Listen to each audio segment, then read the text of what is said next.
Let's talk about that feeling. You know the one. You work a full-time job, you do everything you're supposed to, but at the end of the day, you're just completely drained. You feel stuck and like you're barely getting by. Well, you're not alone. It's a feeling an entire generation is dealing with, and today we're going to dive into exactly why this is happening. This feeling? A TikTok user just nailed it. She works 40 hours a week. Her rent is over $1,600, which leaves her with about $300 for everything else. She's so exhausted by the end of the day that all the chores get shoved to the weekend, which, means she never really gets a day off.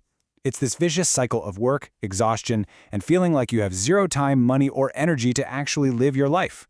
So, how on earth did we get here? Okay, a huge piece of the puzzle is this massive disconnect between generations. All that advice that worked for our parents or grandparents, the just pull yourself up by your bootstraps stuff, it's based on a world that, frankly, just doesn't exist anymore. And this is where you can really see the difference. 50 years ago, a 40-hour work week, that was often your ticket to moving up in the world. The economy had some slack in it. You could stumble into a random opportunity and build a whole career. But today, for so many people, those same 40 hours are just about staying afloat. The game has been totally, completely optimized, and that changes everything. To really get this, it actually helps to think about the economy like it's a competitive video game. In gaming, there's this term, the meta. It's the most effective, most powerful strategy. And right now, the economic meta, well, it's been solved. The problem is, it wasn't solved by you. So, for example, take the game Dota 2. Pro player data used to be public, so anytime there was an update, the meta, the best heroes, the best strategies, would be completely figured out within 24 hours. Everybody would just copy the pros, and any fun, creative, off-meta strategy would just get crushed. No room for error, no room for experimentation. Sound familiar?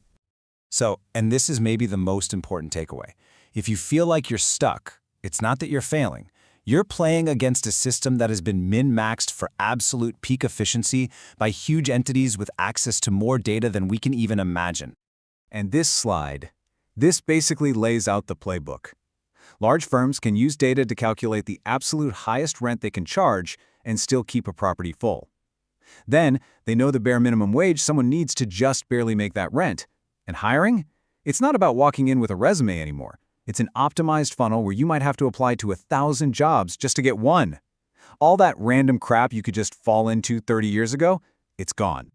So that's the outside world. But what is all this doing to us on the inside? Well, this external reality has a huge internal effect. It's not just in your head. There's a real biological reason why feeling trapped in this system is so physically exhausting. Let's get into it. But why, though? Why does coming to the conclusion that nothing I do is going to change my situation, why does that lead to this bone-deep tiredness? The answer is actually hardwired into our brains for survival. Okay, so here's the deal from a neurological perspective. The second your brain concludes that putting in extra effort won't lead to any reward, your body starts conserving energy. It's like a bear hibernating in the winter. Why would it go out and hunt for food if it knows there's no food to be found? It's a protective mechanism. That exhaustion you feel? That's your brain literally stopping you from wasting precious energy on a hunt it thinks is doomed to fail. But there's another major energy vampire in the room, one that's probably sitting in your pocket right now. We're not just fighting an economic system, we're also fighting a technological one. Think about it. What's our most powerful motivator? It's not logic, it's emotion. Now, what happens when you scroll on your phone? You see a video and you feel this intense spike of anger or resonance or indignation. It's a huge emotional reaction over something happening on a screen. And after that spike is over, you're just left emotionally drained. You've just spent all this powerful fuel needed for real-life action on a 2-minute video. Okay, so the system is optimized against us, and our devices are draining our motivation. I know, it sounds pretty bleak, but understanding the problem is always the first step to fighting back. And this last part is all about a practical strategy you can use to break the cycle. And we have to start with a brutal truth that comes right from the source material. You are playing life at a disadvantage, and nobody is coming to fix this for you. So the path forward, it's not going to be easy or fun. It's about choosing the lesser of two evils, the pain of staying stuck or the pain of fighting your way out. So here's the game plan, and it starts incredibly small. Instead of collapsing on the couch after work, you do just 15 minutes of a chore you would have saved for the weekend. That's it, just 15 minutes. And yeah, it's going to be hard at first, but the second day will be a tiny bit easier. The third, even easier. Your body adapts, and slowly you do more, until eventually you've actually cleared an entire weekend day for yourself.